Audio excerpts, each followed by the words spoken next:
Yes. Hi, everyone. So today we are going to be talking about our final product from our Pulse line, which is our blood sugar formula, SG12. And just a heads up, this is a bit of a longer presentation. We've got 12 amazing ingredients here, a lot of really useful information. So as you're going through it, if there's at any point that you need to pause, take a break, go back over any of the information, I do encourage you to do so just because of there's a lot of useful content that we'll be addressing in this presentation. Okay, so our SG12 blood sugar formula. So this is, as mentioned, from our Pulse line, and it is formulated with healthy, effective herbal extracts, vitamins, and minerals to help maintain healthy blood sugar levels. And some of the key benefits from this formula. So it helps maintain healthy blood sugar levels in the body.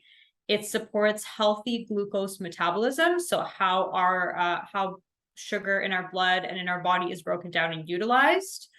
It nourishes and strengthens the pancreas, adrenal glands, and liver.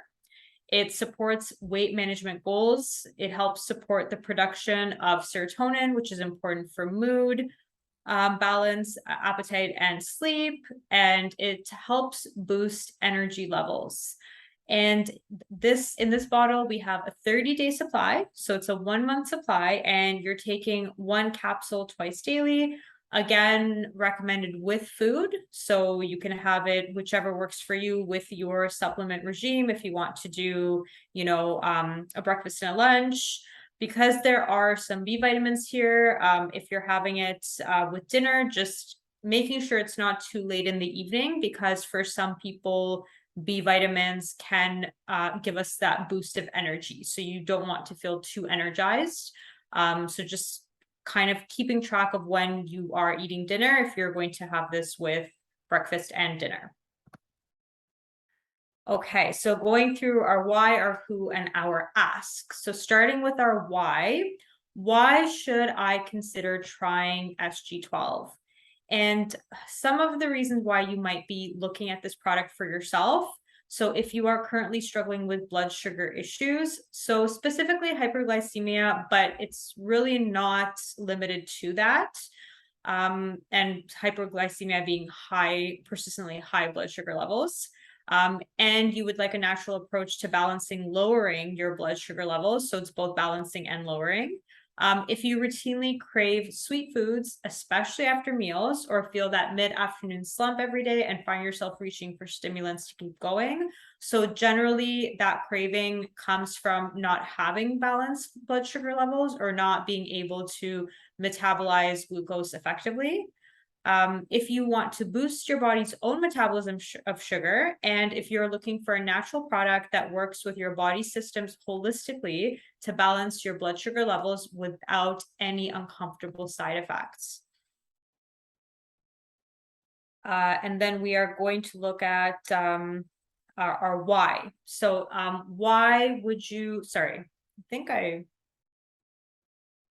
if you're looking at our who, so our who is individuals who are looking for a natural product that works with their bodily systems to balance blood sugar levels without any undesirable side effects.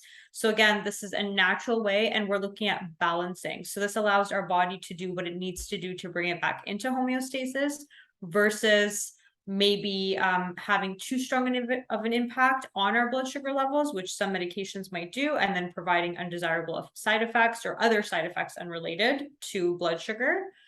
Individuals who find that they struggle with sugar cravings daily, especially after meals, or find that their energy fluctuates significantly before or after meals. So either being really hangry before your meal or feeling lethargic after a meal, those are often signs of blood sugar imbalance.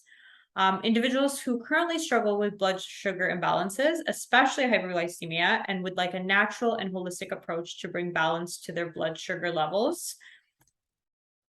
And then our ask. So 4 questions to ask to see if SG12 might be a product to add to your supplement regime. So the first question would be, are my blood sugar levels within a healthy range, or do I struggle with high blood sugar, especially after meals? So this is something that you can check with your doctor. You can clarify what healthy ranges are, and if you are within that range, if you are also starting to approach an unhealthy range, known as being pre-diabetic, this is also a really good opportunity to then think about putting the supplement into your regime. Do I find it hard to manage sugar cravings? Routinely reach for caffeine midday for an energy boost, or feel mood imbalances before or after meals? So this is actually a really great, I mean, all of those things are really great signals to look at your blood sugar and how your blood sugar is currently functioning in your body. Because even something like mood imbalances, if you find that at certain parts of the day, maybe if you haven't had food, you start to feel really anxious. Or if you have certain sugar cravings, like let's say you have a meal and after a meal, you need to have something sweet after, these might be indications that there's a blood sugar imbalance in the body. Has my metabolism recently changed? Am I eating or indulging in more sugary foods? So that is a great question to ask as well. Are you just naturally craving more sugar? And where is that coming from? And am I looking for a natural, holistic approach to balance blood sugar levels that works with my body's natural systems and doesn't cause any unwanted side effects? So all of the products that we're going to be talking about, they are natural products. So they work with what your body already has in order to support healthy blood sugar levels versus altering parts of your body or altering certain systems or functions. Okay, so something that I want to talk about and bring some focus to, and before I go into this presentation, or before I go into this particularly, even though I'm highlighting diabetes mellitus here, we're not only talking about diabetes mellitus when we're talking about blood sugar imbalances. This is just kind of the most advanced form of a blood sugar imbalance, and it's something that's quite prevalent in the world today, and that's why we want to bring attention to this in this presentation. So diabetes is actually the most common chronic endocrine disease worldwide. So diabetes mellitus can be defined as a group of syndromes characterized by hyperglycemia, so high blood sugar, altered metabolism of lipids or fats, carbohydrate and proteins, along with an increased risk of complications from vascular disease. It can be characterized by chronic and excessive thirst and fluid intake, excessive eating, excessive glucose in the blood, and an abnormal level of ketone bodies in the blood. Currently, it is estimated that 37.3 million adults in the US have diabetes. That's quite a large number. And other complications that can be associated with diabetes include cardiovascular disease, nerve, eye, and kidney damage. And this is why, especially when we're looking at, let's say, metabolic syndrome, which is becoming more and more prevalent in the developed world today, we often see that a lot of these symptoms or these kind of chronic diseases, they cluster together. So oftentimes you'll have individuals with high blood sugar and high blood pressure and high cholesterol levels. They often all kind of go together. So it's really important to make sure that we are focusing on, keeping each one balanced. So balancing blood sugar, balancing blood pressure, so that one doesn't lead to an issue with the other. Initially, the body will increase insulin production by beta cells. So beta cells are found in our pancreas. It will do this to overcome this decrease in insulin sensitivity that is often seen with type 2 diabetes. But the pancreas eventually will fail to produce enough insulin to maintain normal blood glucose levels. Okay, and so let me just, I'm gonna go back, take a look at something here. Okay. So there are 4 types of diabetes that we know about and we talk about. So type 1 diabetes is insulin dependent. It often begins in childhood, though not always, and it is an autoimmune condition. And it occurs when the body produces too little insulin, and your body attacks your pancreas with antibodies. And so in this case, we're actually dependent on insulin from the outside because we're not producing enough. Type 2 diabetes is non-insulin dependent. So 90% of people with diabetes have this type of diabetes. Your pancreas usually creates some insulin, but it is not enough, or your cells don't respond adequately. So it's those two things. Not enough, it's often both, not enough insulin being produced, and also your cells not recognizing or responding to the insulin that is being produced. So you can monitor this with an A1C test several times a year. And this type of diabetes can be managed with diet and exercise, which is very, very positive to know that we are actually in control of reversing this type of diabetes. Next, we have gestational diabetes, which occurs in late pregnancy and can affect the baby's growth and development. It usually goes away after birth. However, up to 10% of women later get type 2 weeks or years later. So really something to stay on top of. And then you have prediabetes. So this is when your blood sugar is high, but it's not high enough for a diagnosis of diabetes. And this condition makes it more likely that you will get type 2 diabetes and heart disease. So this is really a great opportunity, even at this point, if you are at a level of prediabetes, to start taking some sort of using some sort of natural means in order to reverse this before it progresses. So that would include dietary changes, that would include exercise, and that would include supplementation that can help your body get back into balance. So just a quick diagram here, just for you to get an idea of what this cycle kind of looks like. So we have either when we have high or when we have blood sugar rising, the response of the body, including the liver, to this, or we have when blood sugar is low and the response of the body to that as well. So looking at the first one, number one, so the stimulus here would be blood glucose levels rising. It sends a signal to your pancreas. And so then the beta cells in the pancreas will release insulin into the blood. And this insulin will then help basically to shuttle glucose into all the important parts of your body, you know, whether it's your liver, whether it's other cells in your muscles, wherever else where glucose is necessary. Insulin will very quickly and efficiently shuttle glucose into those parts of the body. And this will lower your blood glucose levels because they have gone into those necessary parts that need it. The liver will take up glucose and it will store it in glycogen for later, for when your body might need to raise its glucose levels. And then as it's shown there, your blood glucose levels then decline and then you're back into homeostasis, right? So balanced form. The other side of that might be where if your blood glucose levels fall, so you're kind of in a more hypoglycemic state. So low blood sugar is hypoglycemia.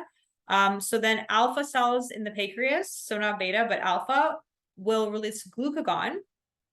And then the glucagon will then go into your system, and the liver, it will then stimulate basically glycogen release, or the glycogen that's in the liver, it will stimulate the release of it into the blood or into the body as glucose. And this allows blood glucose levels to rise. So that's basically the two different sides there. Okay, and so looking at type 2 diabetes and how it's been treated up until this point. So there's really two ways that we treat it, which one is regulating the body's response to insulin. So allowing all the cells that take in glucose to be more sensitive to that glucose. And then the second one is increasing the production of insulin to compensate for the perceived lack. So the body will start to produce more insulin than it normally does. So insulin is a very important hormone for balancing blood sugar. It is the hormone. So it's secreted by specialized beta cells in the pancreas in response to increased blood glucose levels. So insulin will bind to receptors on the surface of cells, right? So it's kind of like the key. It needs to find its lock. It will go into the lock, and then basically you're turning the key to activate receptors and stimulate glucose uptake of cells. Through this interaction, insulin provides cells with glucose for energy. That's like our main source of energy. It's our fastest source of energy. And it also helps maintain blood sugar levels within a narrow or balanced range, right? So we don't want them to be too high. We don't want them to be too low. We don't want them fluctuating up and down. We kind of want like a steady flow. So then we have the two conditions of imbalanced blood sugar, which is hyperglycemia and hypoglycemia. So both are common in individuals with diabetes. It's not just the hyperglycemia, although that is more prevalent. It is both. And when blood sugar levels are too high, generally what you'll notice in the body is that your whole body will be affected. So you'll feel tired, you're going to feel irritable, you're going to have blurred vision, irregular heartbeat, and increased thirst and frequent urination. So all of these, if they're persistent, they're often signs that your blood sugar levels are too high. And so just again, before we go into the ingredients, just to reiterate again and to have an understanding, this formula is not just, even though we're highlighting diabetes here and how beneficial it is to support this condition, this formula is not just for individuals struggling with diabetes. It's overall looking at managing blood sugar levels and keeping levels balanced, so you're actually not getting to that advanced stage of blood sugar imbalance. It is very beneficial to support your body when you are already there, but even in stages of pre-diabetes, this is a great action to take in order not to further progress. And even if you're noticing that your blood sugar levels are imbalanced with any of the other symptoms that we discussed, whether it's intense sugar cravings, whether it's irritability, like intense irritability before meals, whether you notice some mood imbalances that you think might be surrounding blood sugar. So, if you haven't eaten for a period of time and you're feeling like that really kind of anxious feeling, these might be indications that you already need to look at your blood sugar levels.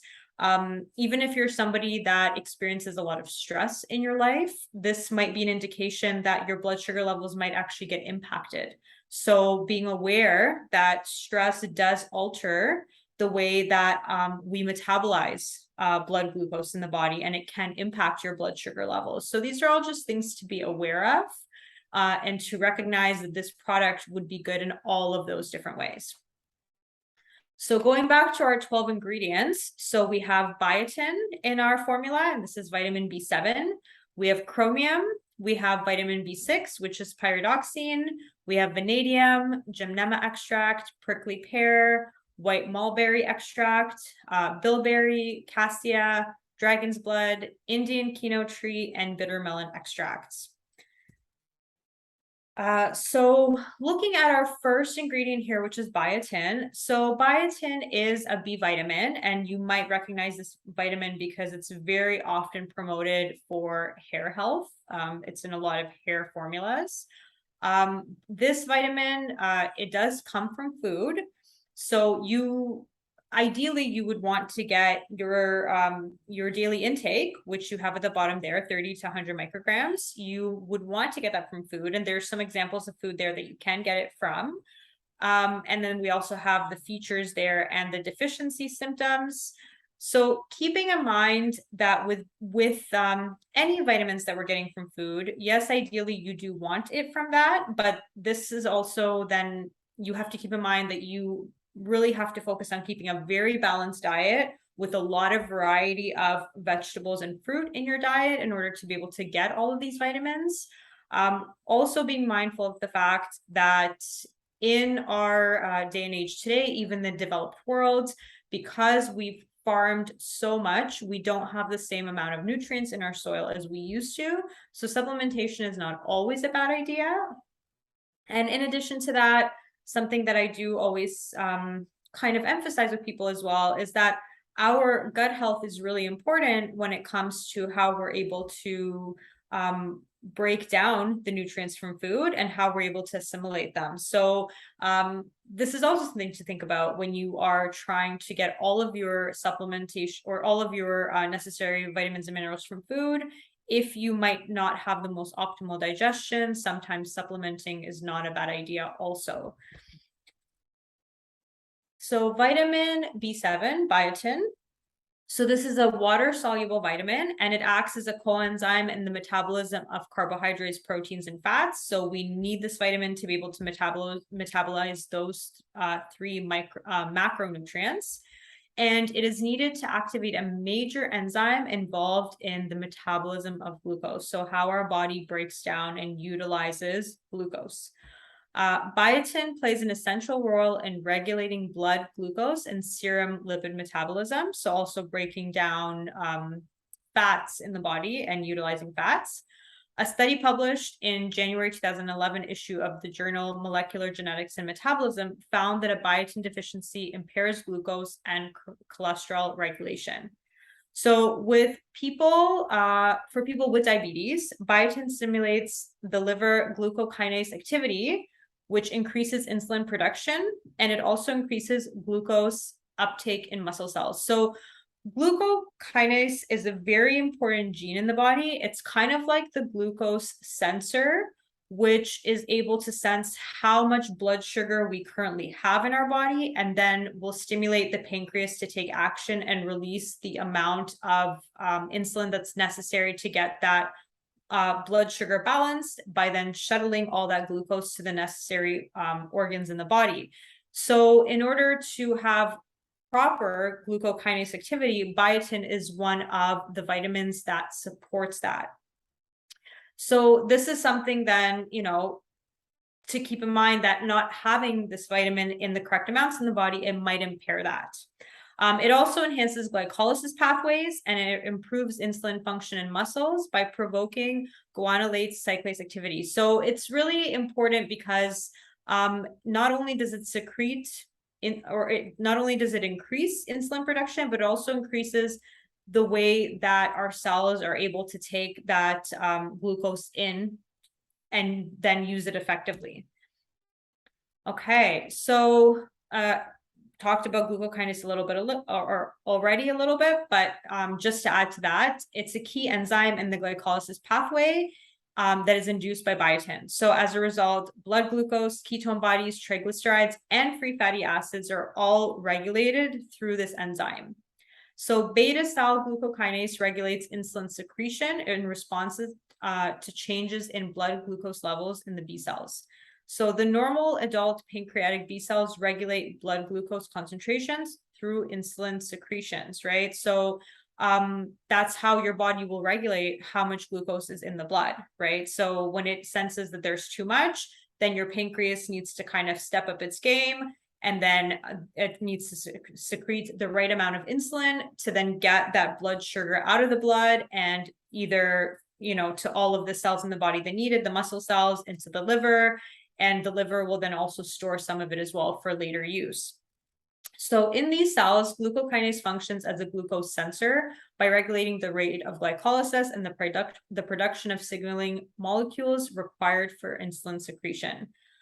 So in addition to that, studies have shown that biotin can produce a modest but still statistically significant increase in insulin mRNA levels. And this is the gene that is responsible for providing the instructions for producing the hormone insulin.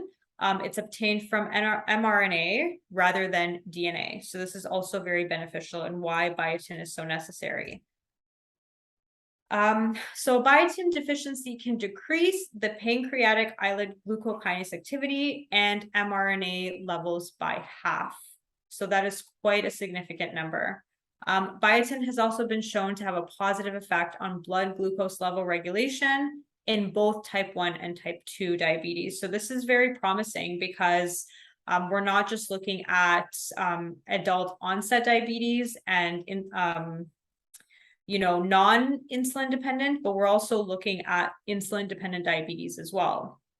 And so a study of people with type 1 diabetes looked at the impact of biotin on glycemic control, so blood sugar control, and lipid concentrations of type 1 diabetics.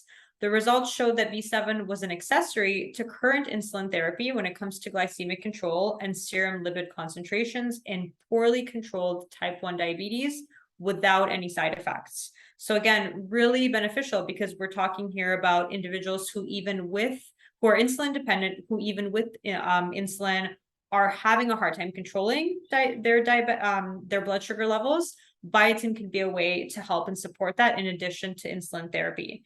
And it's also been shown to work synergistically with chromium to improve blood glucose control and triglyceride and other lipid levels. So you might see that in other formulas where you have B7 and chromium together because they work so well together to balance blood sugar levels.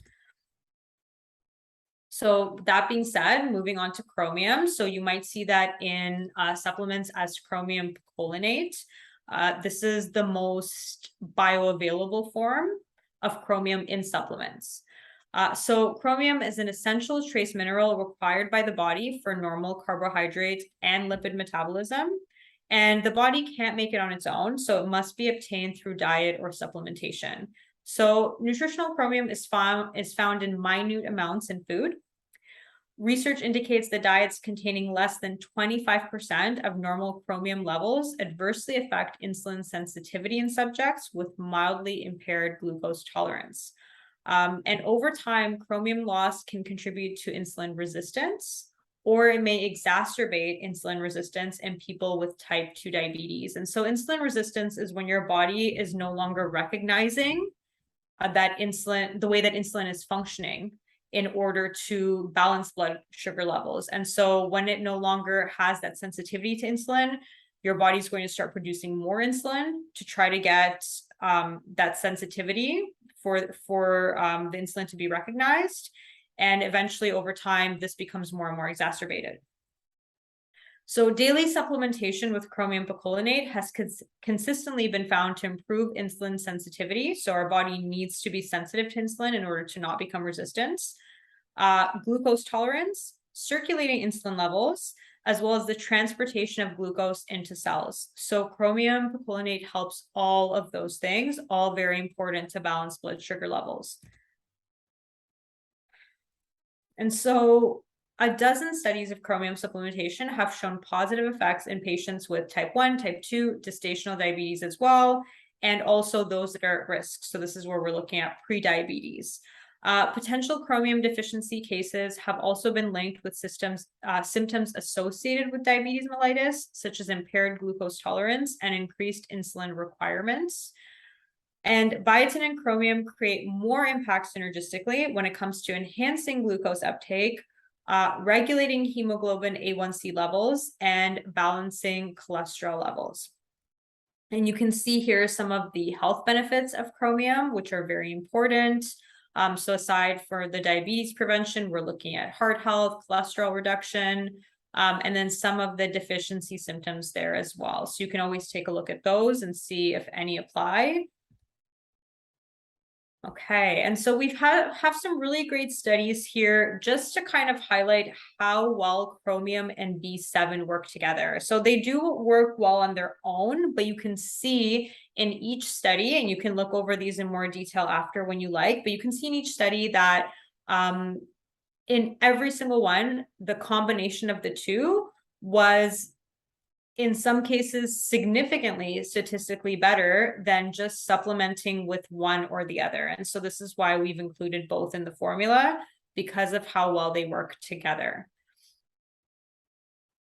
Okay, moving on to our next ingredient, which is B6 pyridoxine. So the daily norm here is 2 milligrams per day. You see some of the sources there that are great dietary sources of B6. Some of the beneficial features of B6, and then also some signs of deficiency. So you can take a look at those. Of course, just because you have a sign of deficiency doesn't necessarily mean it is a deficiency. It's always a good idea to get levels for vitamins and minerals tested, so you have a very clear idea of where you're at. But this is just kind of a guide to get you to kind of look and start thinking about it. Okay, so vitamin B6. So this is also a cofactor for approximately 150 reactions that regulate the metabolism of glucose, lipids, amino acids, which are building blocks to protein, DNA, and also neurotransmitters. Studies have shown an evident inverse association between vitamin B6 levels and diabetes. and as well as clear protective effects of vitamin B6 on diabetic complications. So B6 deficiency can be both a cause and a consequence of blood sugar imbalance.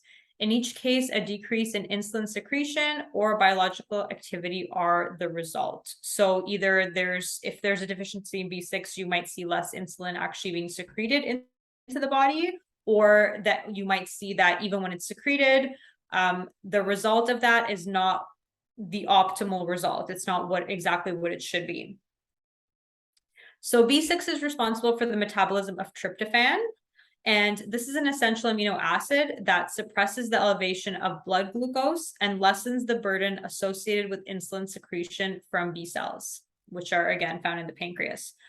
So an altered metabolism of tryptophan and its active metabolites have important roles for the pathogenesis, so the development of the actual condition, and also the development of complications of diabetes. So reduced B6 availability can impact insulin resistance through fat metabolism. So B6 is involved in adipogenesis, which is an important process involved in sequestering fats to various tissues in the body. And a B6 deficiency significantly reduces adipose tissue and lipogenesis. Larger adipocytes were found in type 2 diabetes individuals, which directly impacts insulin sensitivity. So this is the size of your fat cells. So it's found that most frequently individuals with larger fat cells were found to be the individuals that also had type 2 diabetes, and B6 and the availability of it in your body will impact the size of your fat cells. So again, a deficiency will lead to larger fat cells. Vitamin B6 also impacts lipid metabolism, so fat metabolism, by contributing to increased homocysteine levels. And increased levels of homocysteine in the body are linked to obesity, which is an increased risk factor for type 2 diabetes. They are also related to or connected to lipid accumulation in the liver. And B6 plays a protective role in liver lipid accumulation. Non-alcoholic fatty liver disease, a metabolic condition strictly linked to insulin resistance, was more likely to be present in individuals with reduced vitamin B6 levels. So homocysteine is a marker that you can get tested for. It is in blood work, and it's usually also an indication that there's inflammation in the body, which we can connect back to cardiovascular health. Inflammation can lead to increased blood pressure levels. It can lead to increased cholesterol levels and cardiovascular disease. So really making sure to keep this marker lower rather than higher is quite important, and vitamin B6 can help us do that. Okay, so going back to what I just mentioned, so oxidative stress in the body is a major risk factor for the onset and progression of type 2 diabetes. And oxidative stress it leads to inflammation in the body. So many of the common risk factors, including obesity and unhealthy eating habits, contribute to producing an oxidative environment, contribute to more inflammation in the body, and this might increase insulin resistance or impair glucose tolerance in the body. Hyperglycemia also contributes to the progression and maintenance of an overall oxidative environment. So type 2 diabetes is associated with a reduced level of antioxidants. B6 is considered an antioxidant. And evidence indicates that both type 1 and type 2 diabetic patients exhibit oxidative damage and DNA strand breaks. So really making sure that you have antioxidants in the body, reducing the level of oxidation in your body, and this will also contribute to healthy blood sugar levels. So vitamin B6 is an antioxidant, as I mentioned, and it's a cofactor for enzymes. Its reduced presence contributes to the increased DNA damage associated to diabetes. So what it does is it counteracts reactive oxygen species in the body. So you might see that when we're talking about antioxidants, you might see these terms even with other supplements that you're reading about. So reactive oxygen species, ROS, and advanced glycation products otherwise known as AGEs, which is very appropriate because advanced glycation products, a high number of them in your body, will actually age you. So it's a good way to remember that. And these both contribute to the pathology of diabetes. So when you have a when you have a lot of oxidative stress in the body and a lot of inflammation, then you will see that you have a high number of both of these things in your body.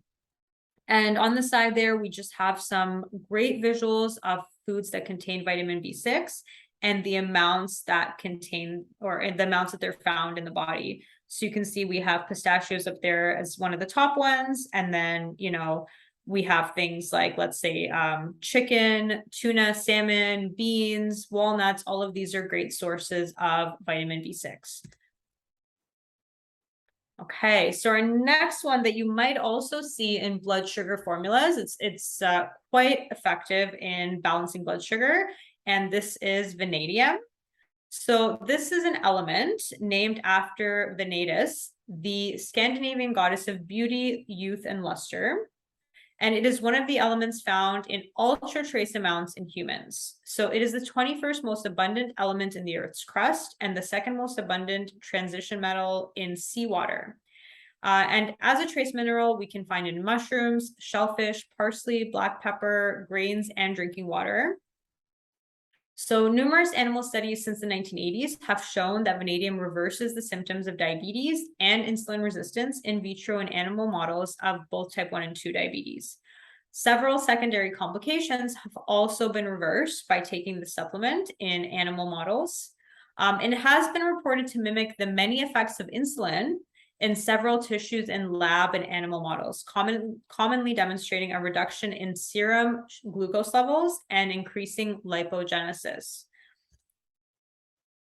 So vanadium has been shown to reduce blood glucose levels by stimulating glycogenesis, glucose uptake and metabolism, and by inhibiting glucose formation via hepatic gluconeogenesis and glycogenolysis. So it's been basically found, the most important takeaway is it's been found to exhibit insulin-like activity. So it acts in the same way that insulin does, which is very, very important to know, because that's the main hormone that is helping us to balance blood sugar levels. And it does this by imitating insulin actions via the insulin receptor tyrosine kinase, via insulin receptor tyrosine kinase activation and kinase phosphorylation cascade pathways. It supports the body's use of carbohydrates by improving how cells respond to insulin. So this is really important as well. Not only does it have the same actions as insulin, but it also allows the body to use carbohydrates and the sugar from carbohydrates in the most effective way. Because if cells can respond very effectively to insulin, then we're preventing insulin resistance. The body is not going to need to keep upping how much insulin it's secreting in order to balance blood sugar. So prior to the discovery of insulin in 1922, vanadium was used to control blood glucose levels. So it has a long history in being used for this in this way. It's also been suggested as a therapeutic agent for the treatment of type 1 diabetes. So studies that involve diabetic rats mimicking type 1 diabetes, where a marked decrease in the number of present immunoreactive beta cells for insulin were noted, showed an increase in these cells when treated with vanadyl sulfate. So this is the form of vanadium that we have in this supplement. Okay, so moving on now to our herbal extracts in the formula. So the first one that we have is gymnema extract, and this is gathered from the leaf.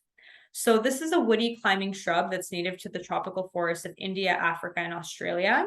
And its leaves have been used in Ayurvedic practice for thousands of years. And in documents in the Ayurvedic tradition, it's mentioned by the name Gumar, which actually stands or means sugar destroyer. And in classical Ayurvedic texts, it was noted to treat a condition called honey urine. So that is what they called it, but the symptoms in this condition are very similar to the symptoms of diabetes. So that was really, we're gathering their name for it. So this plant has been found useful in studies to treat type 2 diabetes. It's known to support blood sugar levels in several ways. So one of its primary active components or compounds, gymnemic acid, is known to suppress sweetness. So when it's consumed prior to sugary foods or beverages, it actually blocks the sugar receptors on your taste buds, making sweet foods taste less appealing. So they taste less sweet. And gymnema reduces the intestinal absorption of glucose. And what this does is that it lowers post-meal blood sugar levels. And this happens because the molecules in gymnemic acid fill the receptor location in the absorptive external layers of the intestine, thereby preventing the sugar molecules to fill those locations instead. So it will prevent the sugar molecules from being absorbed by the intestine. And we often see with individuals who have hyperglycemia that their post-meal blood sugar levels are much higher than they should be. So this is something that will lower those levels. In other studies, gymnema was found to stimulate insulin production in the pancreas, so also very important. This promotes the regeneration, or it also promotes the regeneration of insulin-producing islet cells. So often, especially in type 1 diabetes, we have less of these cells in the pancreas. So here it stimulates their regeneration if they're no longer functioning. And this also obviously contributes to blood sugar lowering capabilities. If you have more of these insulin producing cells, you're able to secrete more insulin and to lower blood sugar levels more effectively. So our next product we have, or our next ingredient, we have the prickly pear extract, which comes from the stem, the leaf, and the bud. So prickly pear cactus is native to Mexico and the American Southwest, and it has been reported to have anti-hyperglycemic and anti-diabetic properties in humans, and it's prescribed in many traditional and complementary therapies around the world. So you might actually find that, or you might notice if you visit certain parts of the American Southwest, and if you have traveled to Mexico, that prickly pear cactus is actually a big part of the cuisine of that region. And this partially has to do with all of the active compounds in it, and partially also with the fiber that's in the prickly pear, which also helps to lower blood sugar levels. So prickly pear extract is known to have several different bioactive compounds, such as polyphenols, flavonols, and betalains, along with its considerably strong antioxidant characteristics. And we've talked about in various formulas how beneficial antioxidants are for everything in the body, really. So the benefits of prickly pear extract intake has been mainly attributed to its ability to increase adenosine monophosphate activated protein kinase. So this is known in short form as AMPK. And also P38 mitogen activated protein kinase, which is AMPK in the body. So these are cellular energy sensors that promote the transport of glucose to the skeletal muscle. So that's really what you need to know about them. So we have AMPK and MAPK, and this is their kind of main function. So they help to promote the transport of glucose to skeletal muscle, and that's what allows our body to have energy. So the activation of AMPK promotes its interaction with P38 MAPK, which induces the translocation of GLUT4 transporters to the cell membrane. So AMPK activation causes an increase in the available GLUT4 transporters on the plasma membrane, which leads to an 11.7 increase in glucose uptake. So that's very significant. AMPK activation also noticeably protects against hepatic lipotoxicity, and this is a known contributor to the pathogenesis of type 2 diabetes. And the glycemic activity of purified prickly pear extract was evaluated on STZ-induced diabetic rats. So when we talk about STZ-induced, this is just a chemical that has basically been given to rats to damage the function of their pancreas and the amount of cells that they have to secrete insulin. And in doing so, it allows for tests to be seen or tests to be used to see how then extracts such as this might benefit their healing or regeneration. So blood glucose and glycated hemoglobin levels were reduced to a normal value by a combined treatment of insulin and prickly pear extract. So for these rats that had decreased insulin activity because of these damaged cells, With the use of this extract, they were able to reduce blood sugar levels to a normal value when combined with a treatment of insulin as well. So the next ingredient we have is white mulberry extract coming from the leaf. And this is a shrub or tree that is native to China. Mulberry leaves have been used in traditional Chinese medicine for several millennia, with its first use recorded around 500 AD in the Divine Husbandman Classic of the Materia Medica. And what was said about this extract here is if the juice of the herb is decocted and used as the tea substitute, it can stop wasting and thirsting disease. So this was their description for diabetes. So you can see that right away that a lot of these ingredients have been used for such a long period of time in ancient traditional medicines. So whether we're looking at traditional Chinese medicine or we're looking at Ayurveda, which are some of the oldest forms of natural medicine, they have been using these ingredients for such a long time for these particular illnesses or conditions. So white mulberry is commonly used for diabetes, high cholesterol levels, high blood pressure, the common cold, and many other conditions. Long-term administration of white mulberry produced a dose-dependent decrease in body weight and hepatic lipid accumulation. It also stimulated skeletal muscle 5-MAP activated protein kinase activity, suppressed the elevation of postprandial glucose, so post-meal, post-dinner, and cholesterol in humans, and exhibited potential hypoglycemic and hypolipidemic effects in patients with diabetes. So we see often the lipid metabolism and sugar metabolism go hand in hand. So we really want to keep levels of both in an optimal range in order for some of these further disease progressions from happening. So whether it's metabolic syndrome, whether it's cardiovascular disease, all of them are impacted by both imbalanced fat or lipid levels and imbalanced blood sugar levels. So the main active component that is found in my white mulberry, it's believed to be the immunosugars such as 1-deoxynogemycin, which is otherwise known as DNJ, which is a reversible competitive natural alpha glucosidase inhibitor, and it slows the breakdown of sugar in the stomach so that it's absorbed more slowly in the blood. So similar to other ingredients that we talked about, similar to the gymnema, one of its functions is just slowing the breakdown of sugar. And when sugar is broken down more slowly and absorbed more slowly, then our blood sugar levels will not spike in the same way, and it'll be a more balanced release of insulin to then shuttle the blood sugar to various parts of the body. And since one of the major causes of diabetes continues to be oxidative stress in the body, the presence of gallic acid, which is an antioxidant phenolic compound found in white mulberry leaf, is also a powerful addition with its potential to modulate inflammation and oxidative stress.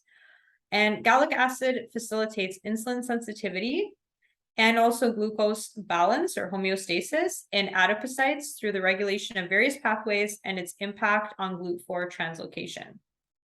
It also improves the function of pancreatic beta cells, which positively impacts insulin secretion. So the pancreatic beta cells are the ones that are secreting insulin into the body, so they need to be healthy and functioning properly. So next we are looking at bilberry extract coming from the fruit. So bilberries look very much like blueberries, but they are more intensely flavored and are softer and juicier than blueberries. Bilberry has been historically used medicinally for centuries in many forms to treat conditions such as diabetes, eye conditions, atherosclerosis, diarrhea, and urinary problems. So bilberry extract also contains polyphenols. These ones are called anthocyanosides, which have powerful antioxidant properties, and they scavenge the body for free radicals to prevent or reverse damage to cells. So polyphenols such as these lead to an upregulation of GLUT4 glucose transporters in muscle and fat tissue in animal and in vitro studies, which then increases glucose storage, phosphorylation, and the activation of insulin receptors. So the activation of such receptors increases insulin sensitivity and signaling, as well as protecting pancreatic B cells. And bilberry extract lowered blood glucose and increased insulin sensitivity in mice. It did this by activating AMPK in white fat tissue, skeletal muscle, and the liver. And as we already discussed previously, the function of AMPK, so it stimulates fat breakdown in the liver and muscle, and it modulates insulin secretion by the pancreas. This was then followed by an increase in the GLUT4 transporter in white fat tissue and skeletal muscle, and suppression of glucose production and fat content in the liver. So bilberry extract, it also lowered levels of hemoglobin A1C in a number of studies in subjects who were older, so about older than 50 years of age, and who were diagnosed with type 2 diabetes or prediabetes. And fasting glucose levels were also found to have been reduced significantly in the same study. So next we have cassia extract, which is coming from the bark. Cassia cinnamon is also a common Ayurvedic herb, and it's often referred to as the bold tasting spice. So in 1990, cassia was identified as an insulin potentiating compound, which could possibly use to aid or reverse the symptoms of type 2 diabetes. Cinnamon acts also as an antioxidant, and it positively influences glucose, insulin, and cholesterol levels in diabetics. So the active molecule here is cinnamaldehyde, and it's been primarily investigated for insulin release and also regulation of insulin receptor kinase.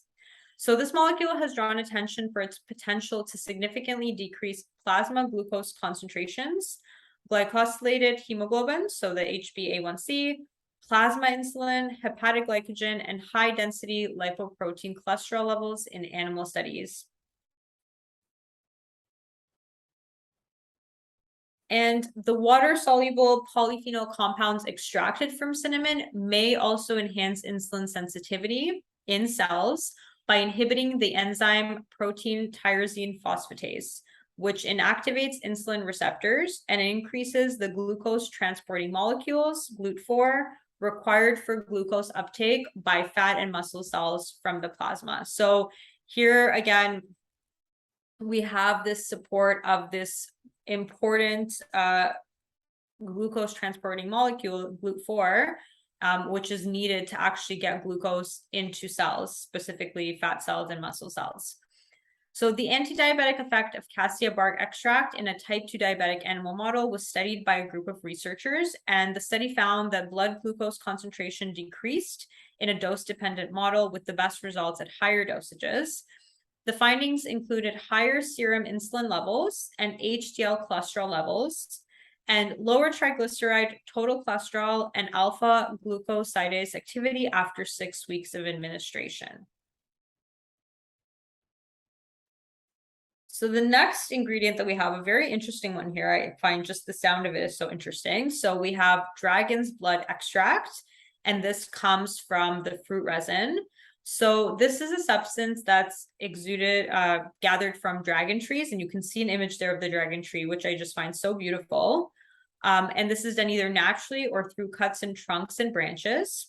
So for many years, the natural resin dragon's blood has been highly valued for its medicinal properties. So you can actually purchase the resin and you can use it kind of almost like an incense. So it has been used as an astringent in diarrhea and dysentery, as well as an antiseptic, anti-ulcer, and blood sugar regulator. And dragon's blood has been reported to improve the progress of insulin resistance and to enhance insulin sensitivity in the cells.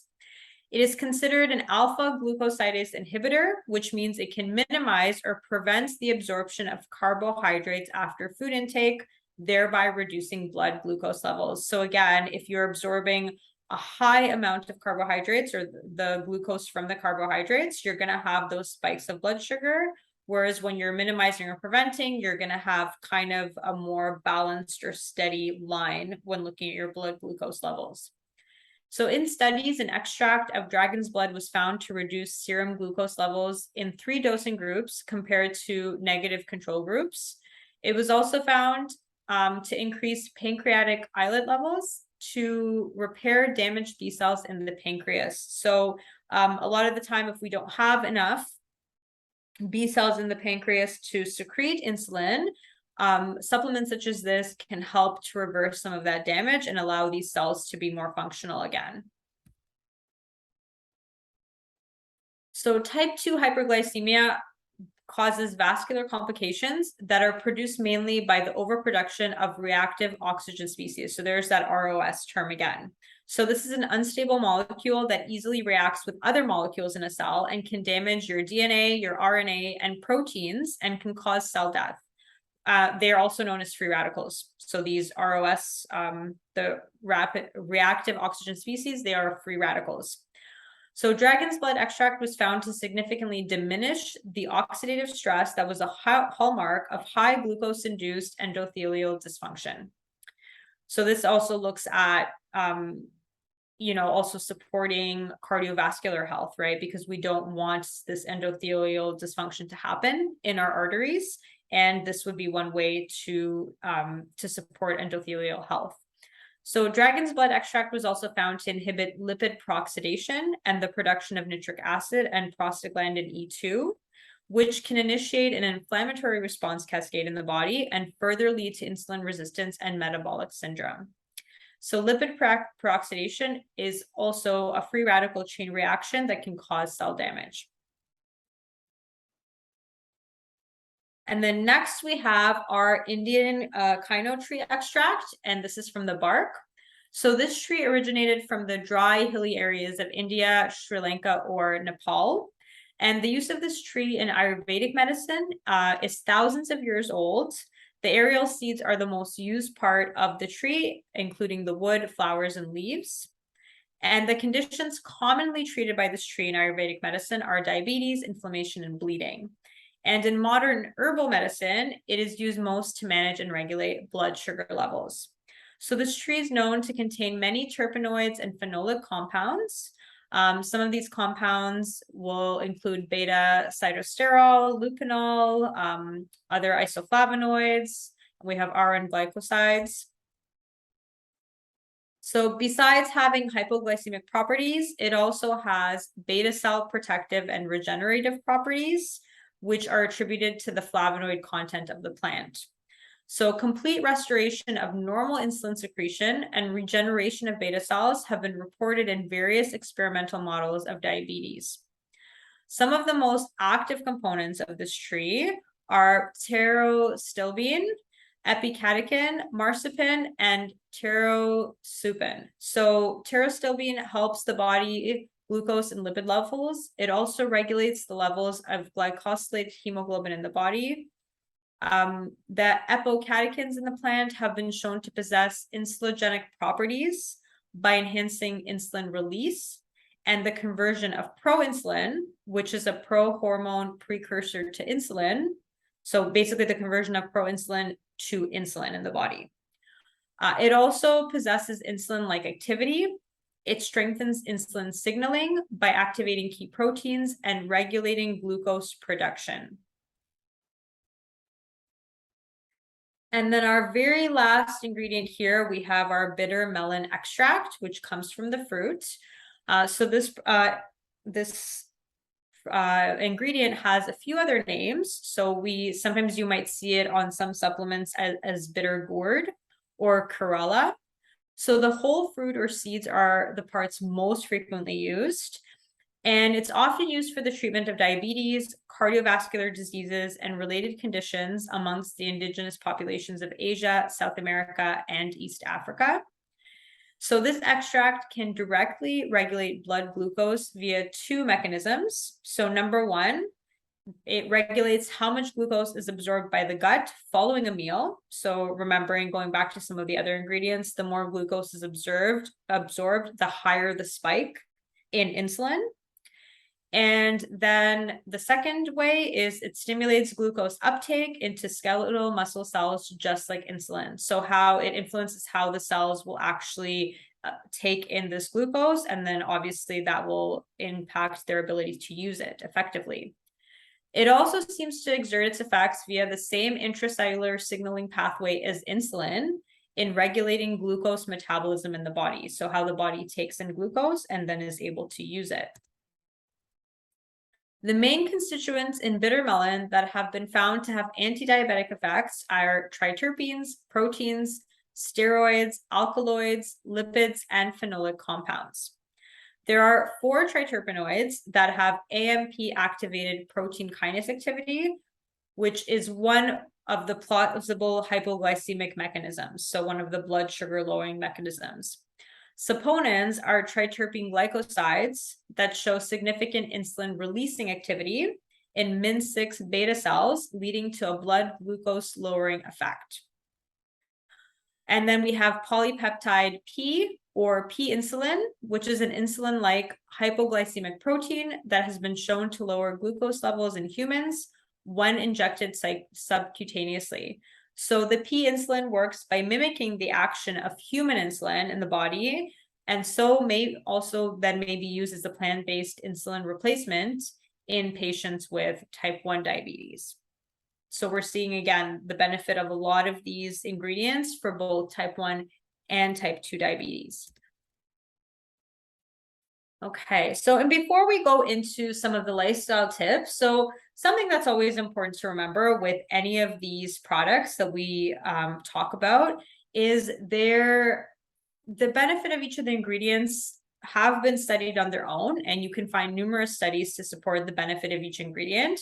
But what you really see is that a lot of these plants and a lot of these vitamins or minerals, they work much better when they are combined together. And there are particular combinations that work best. And this is where our team is so good at finding these combinations and putting them together to give you the best product possible for, in this case, balancing blood sugar.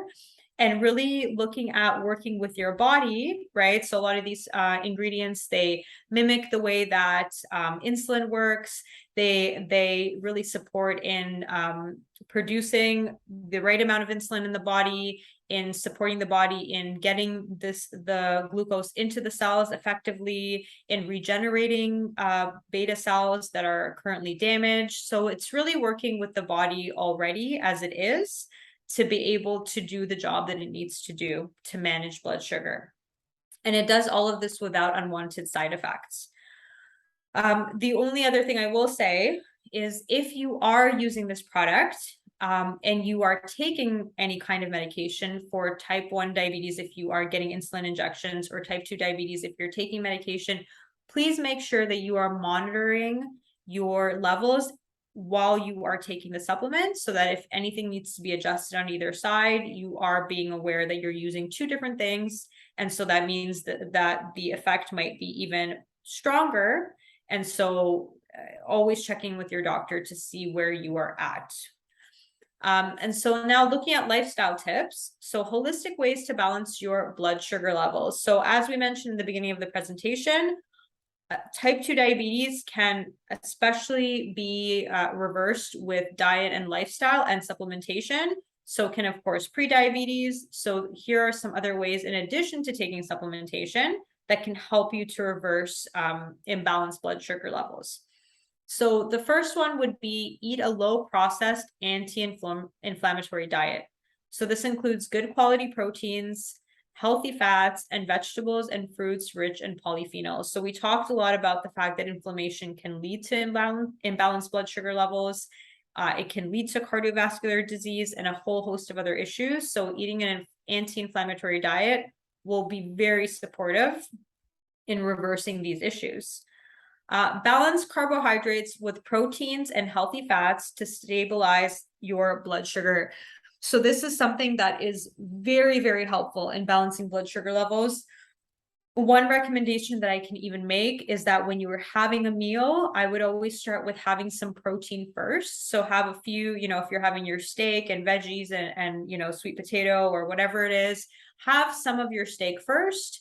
And then after that, move on to some of the more carby parts of your diet, or have some of your steak and healthy fats first. So this will immediately start working on balancing your blood sugar levels, and then it will prevent the spike of blood sugar from eating the carbs. But leading into the next point, if you're eating carbs that are high in fiber, this will also lower your blood sugar levels naturally or keep them more balanced.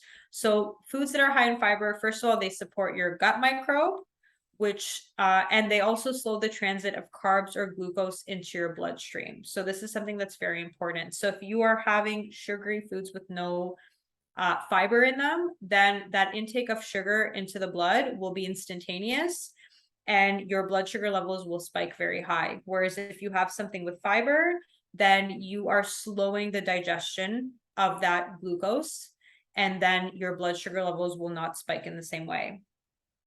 So next, be mindful of carbs and sweeteners. So greatly minimize or remove refined carbs from your diet, and that is for the above reason, that they are the ones that cause the very high spike in blood sugar. Aim towards consuming natural sweeteners like honey, maple syrup, or blackstrap molasses versus, your regular sugar. Limit intake of caffeine and alcohol. This can, some alcohols are high in sugars, and then coffee, it will trigger your stress hormones to be activated, which leads to imbalanced blood sugar levels. Make sure that you manage stress. So excessive stress can cause blood sugar levels to rise due to increased release of cortisol by the body. And this could also lead to cravings for comfort foods. So you might find that if you're going through very stressful times, you're more likely to reach for, let's say, chocolate or a donut or a cookie than you are to, let's say, reach for some celery and carrots. So that's natural, but this is where managing stress can be very helpful in minimizing those cravings as well.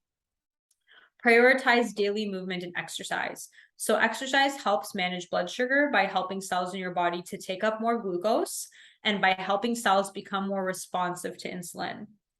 And the last one, as always, I feel like this has been one of the ones that's probably been on every single presentation. Make sure you prioritize sleep. So a lack of sleep can actually increase stress and appetite hormones like cortisol and ghrelin. And so ghrelin is a hormone that gets released when you are, or gets more released when you are sleep deprived. And this actually makes you crave certain foods. So you might find that when you're sleep deprived, again, you're more likely to reach for very sweet foods. And this is because of the presence of this hormone in your body. And so prioritizing a good sleep schedule and balanced sleep will also help to balance your blood sugar. It also helps balance our circadian rhythms, which impact insulin secretion in the body. So these are just some tips that you can, again, start implementing as of tomorrow, and you will very soon see, if you are implementing these tips alongside with taking our products, how much better you will feel, and also the difference in your blood sugar levels. Thank you so much for listening to our presentation today. We hope it's been very helpful. And if you have any questions about this product or any of our products, please contact us at support@esprita.com.